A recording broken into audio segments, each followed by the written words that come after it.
Sveiki visi! Jūs žiūrite News24/7 LT ir tęsime playlistą Arduino. Nedidelis siuntinukas.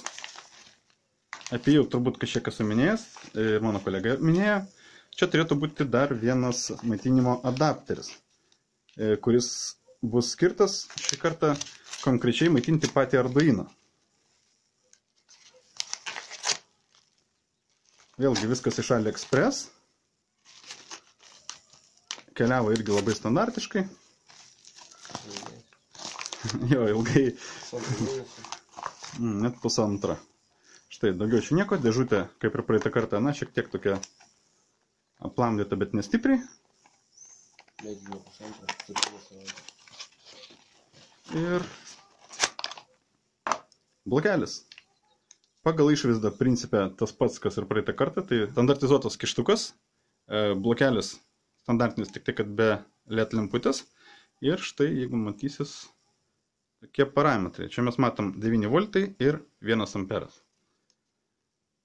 Na, išmėginsim mes jį kartu su Arduino, kadangi dabar, jeigu jungčiau, net lemputė neužsidegs. Galima prie Arduino bus naudoti arba tokį blokelį, arba kai kurie naudoja, tarkim, kroną, taip vadinamą 9 voltų elementą, jeigu reikalingas mobilumas.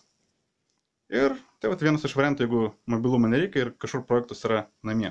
Taigi, nuorodėlė bus apačioje, jeigu kažkam tokio blokelio reikia savo projektui.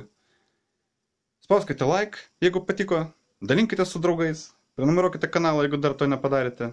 Ir iki kito karto, sekančiame video per Arduino. Iki.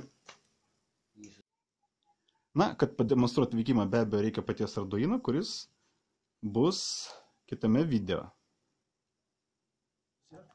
Daugiau nieko, aš ją dedu į šoną.